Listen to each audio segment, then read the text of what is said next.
প্রিয় দর্শক, এই মুহূর্তে সবচেয়ে বড় খবর, 26 বিধানসভার আগে কিন্তু একেবারে ক্যানিং ও ভাঙড় এই দুই বিধানসভা একেবারে চর্চার মধ্যে রয়ে আছে।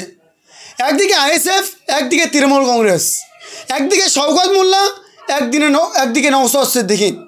সব নিয়ে আলোচনা করব এবং শওকত মোল্লার হুঁশিয়ারি, ক্যানিংয়ে আইএসএফ বলে কিছু থাকবে না, পাল্টা হুঁশিয়ারি আইএসএফ নেতা সাবুদ্দিন সিরাজির। সব নিয়ে আলোচনা করব। তার আগে বলবো, ভিডিও কেউ স্কিপ করে দেখবেন না এবং ভিডিওটা দ্রুত শেয়ার করবেন। ছোট ভাই হিসেবে চ্যানেলটাকে সাবস্ক্রাইব করে যাবেন আর এমন আপডেট পেতে আমাদের সঙ্গে জড়িত থাকবেন। চলো বেশি লম্বা চলো না, শুরু করা যাক। কিছুদিন আগে ক্যানিং পূর্ব বিধানসভায় মাধবপুর এলাকায় একটা সভা হয় তৃণমূল কংগ্রেসের। আর সেই সভাতে শওকত মোল্লা তিনি একটা মন্তব্য করেছেন। তিনি বলছেন 26-এ আইএসএফ নামক যে দল আছে তার শেখর উপরে দেবো। কি বলেছে একটু শোনাবো আগে। দলটা আমরা তুলে দেবোই, এটা আমাদের সফল। কি আমাদের ছেলেরা তৈরি তো নাকি? হাত তুলে বলা দেখি, জোরে বলতে হবে। শুনলেন শওকত মোল্লা, তিনি এই কথা বলার পর তারপর পাল্টা জবাব দিলেন সাবুদ্দিন সিরাজি। তিনিও পাল্টা জবাব দিয়ে একবার শওকত মোল্লাকে হুঁশিয়ারি দিয়েছেন এবং ক্যানিং পূর্ব বিধানসভায় আইএসএফ জিতবে এমনটাই জয়লাভের স্লোগান তুলছে। এবং যে সাবুদ্দিন সিরাজি তিনি কি বলছেন দেখুন। 26-এর আগে, ভোটের আগে শওকত মোল্লা তিনি বলছেন যে আইএসএফ বলে কিছু থাকবে না এবং শূন্য গোলে পরাজিত হবে এবং তৃণমূল কংগ্রেস জয়লাভ করবে 1 লক্ষ অধিক ভোটে। হ্যাঁ, তিনি তো চাচ্ছেন ওটাই, কারণ তার ওই একটাই কৌশল, তার দামাল ছেলেরা আছে, তিনি ভোট লুট করেন, ভোট চুরি করেন।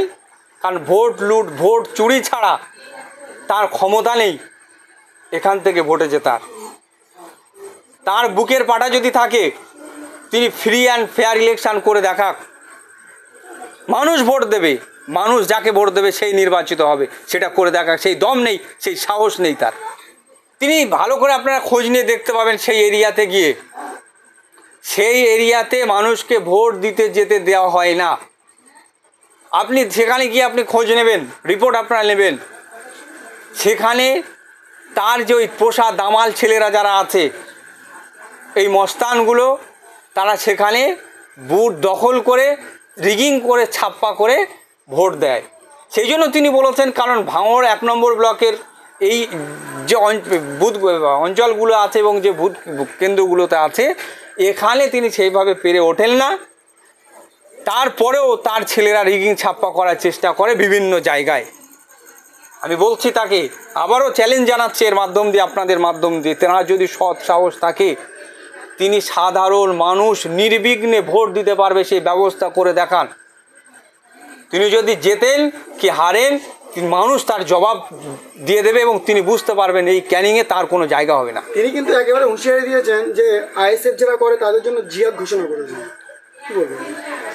দেখেন, একটা জিনিস হচ্ছে, তিনি মনে করছেন বিরোধী শূন্য করে তিনি খেলা করবেন, কিন্তু তিনি ভুলে যাচ্ছেন, ইতিহাসকে ভুলে যাচ্ছেন। এই জায়গায় অনেকে ছিলেন যারা এই হুমকি ধুমকি দিয়ে চেষ্টা করেছিল ক্ষমতার মসনদ ধরে রাখবে, কিন্তু চিরকাল ক্ষমতার মসনদে কেউ থাকতে পারেনি। তার যে গুরু ছিল রেজ্জাক মোল্লা, একটা সময় তাকে শেষ হতে হয়েছে, তো তিনিও শেষ হবেন। শুধু মানুষ সময়ের অপেক্ষা, মানুষ যোগ্য জবাব দেবে, শুধু সময়ের অপেক্ষা। একটা প্রশ্ন, রাজনৈতিক সভা থেকে ক্যানিং পূর্ব বিধানসভার বিধায়ক শওকত মোল্লা তিনি বলছে যে 26 বিধানসভা নির্বাচনের আগে আইএসএফ নেতাদের ঘরবন্দি করব, তাদের জব্দ করব, ঘর থেকে বেরোতে দেবো না। সাবধান সাহেব, একটা বিষয় অন্তত ক্লিয়ার করে যে শওকত মোল্লার পুরো টোটাল মাস্টারমাইন্ড প্ল্যান কি তিনি করে নিয়েছেন যে কীভাবে আইএসএফ কর্মীদেরকে দমন করব বা তাদের জেলবন্দি করব, পুরো প্ল্যান কি তানা হয়ে গেছে? দেখেন, এই প্ল্যান করে এতদিন ধরে তিনি ভোট করেছিলেন। আজকে তার সাথে তিনি কি মানুষ, তিনি কেমন, মানুষকে, সাধারণ মানুষকে বলতে হবে না। আজকে তার মস্তানিতে, তার দৌরাত্মে ক্যানিং পূর্বে মানুষ অতিষ্ঠ। কারণ বিভিন্ন সময়ে আমরা দেখেছি মানুষের হাহাকার ফুটে উঠেছে তারই কারণে। আজকে তার সাথে, তার যে দুর্বৃত্ত দল আছে, তার সাথে প্রশাসনের একটা নেগোসিয়েশন তৈরি হয়েছে। প্রশাসনের একটা অংশ তারা এই দালালি করে, বিশেষত জীবনতলা যে থানা আছে, এই জীবনতলা থানা আজকে পার্টি অফিসে পরিণত হয়েছে। সাধারণ মানুষ কোনো অভিযোগ নিয়ে সেখানে যেতে পারে না।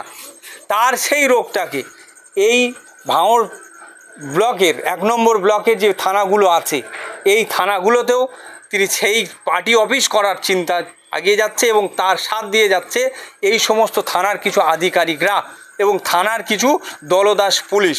তারা আইএসএফের কর্মীদেরকে মিথ্যা মামলায় বিভিন্ন কেস দিয়ে তাদেরকে জেলবন্দি করার চক্রান্ত হচ্ছে। এটা চলছে। তবে আমরা আশা করি আইএসএফকে জেল জরিমানা কিছু দিয়ে আইএসএফ কর্মীদের মনোবলকে দুর্বল করা যাবে না। কারণ আইএসএফের কর্মীরা যখন মিথ্যা মামলায় জেলে যাচ্ছে, তখন তারা ইট পোড়ালে যেমন, মাটি পোড়ালে যেমন পিকেট তৈরি হয়, আইএসএফের ছেলেরা ওরকম এই মিথ্যা কেস জেল খাওয়াটার পরে তারা কিন্তু পিকেটের মতো মজবুত হয়ে যাচ্ছে। আগামী দিন এই সমস্ত যে দুর্বৃত্তরা যে কাজ করছে, যে পরিকল্পনা করছে, তাদের এই পরিকল্পনা ভেস্তে যাবে। আপনি বলছেন জীবনতলা থানার তৃণমূলের পার্টি অফিস, রীতিমধ্যে শুধু জীবনতলা থানা বলে না, একাধিক থানা এখন তৃণমূলের পার্টি অফিস, সেটাই প্রমাণ দিয়েছে একাধিক পুলিশ প্রশাসন। কারণ ভাঙড় থানাতে বেশ কিছুদিন আগে যেভাবে আপনারা দেখেছিলেন এবং গোটা বাংলার মানুষ সেটা দেখেছে যে সিসিটিভি থাকা সত্ত্বেও এবং সেখানে কলকাতা পুলিশ হবার পরে সাংবাদিকদের মারছে তৃণমূল কংগ্রেসের লিটল বাহিনী। কিন্তু এটাই তো অবাক, প্রশাসন আজকে দলদাসে পরিণত হয়েছে। বিভিন্ন প্রশাসন, শাসক দলের নেতাদের, প্রশাসনের একটা অংশ শাসক দলের নেতাদের চামচাগিরি করতে করতে তাদের সময় যাচ্ছে। সুতরাং তাদের তোর মুখে কোনো কথা নেই, তারা যে আইনের রক্ষক এটাই তারা ভুলে গেছে। আজকে শাসক দলের একটা পদলেহন করে কিভাবে তারা আপার পোস্টে যেতে পারে সেই চেষ্টায় তারা ব্যর্থ। কিন্তু তাদের যে কাজ, তাদের যে কর্ম, তারা সেটা থেকে ভুলে গেছে, তারা হারিয়ে যাচ্ছে। আশা করি মানুষ জেগে উঠবে, ভাঙড় ক্যানিংয়ের মানুষ এর যোগ্য জবাব দেওয়ার জন্য তৈরি হচ্ছে। কতটা নির্লজ্জ এই প্রশাসনের একটা অংশ এবং শাসক দলের দুর্বৃত্তরা। আজকে ওয়াকফ ইস্যু নিয়ে যখন কলকাতাগামী হয়ে আইএসএফের কর্মীরা যাচ্ছিল, পুলিশ সেখানে বাধা দিয়ে ইন্টেনশনালি পুলিশ সেখানে এই বিশৃঙ্খলা তৈরি করালো।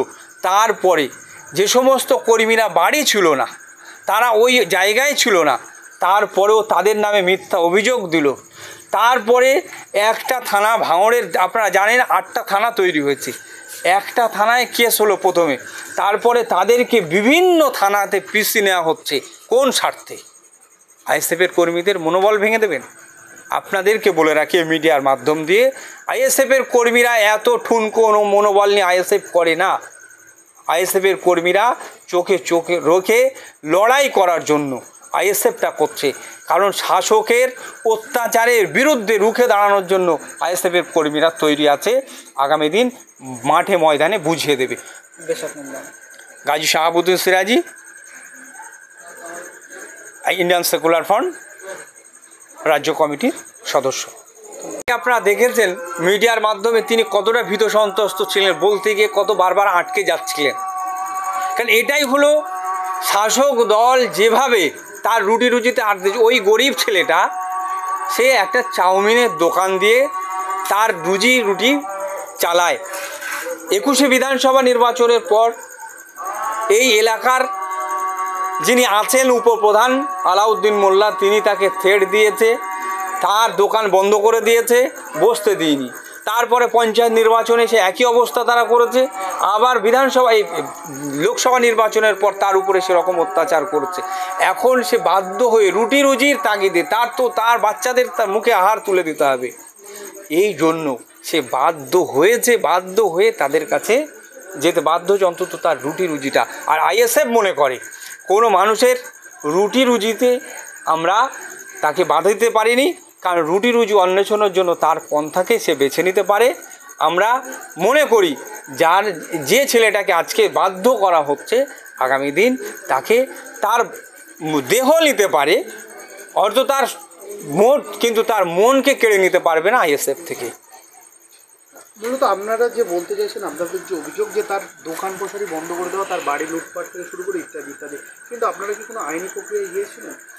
একাধিক অভিযোগ আমাদের জানানো আছে, কারণ 2021-এর নির্বাচনের পর যেভাবে ক্যানিং পূর্ব বিধানসভায় যে বুল্ডোজার চলেছিল তার নিরিখে আমরা কিন্তু হাইকোর্টে মামলা করা আছে, এবং সেই মামলার ভিত্তিতে এখনকার যিনি বিধায়ক গলা পাটিয়ে চিল্লাচ্ছেন তিনি কিন্তু নটোরিয়াস ক্রিমিনাল হিসাবে মানবাধিকার কমিশন, হিউম্যান রাইটস কমিশন কিন্তু তাকে ট্যাগ লাগিয়েছে, অন্য কেউ লাগায়নি।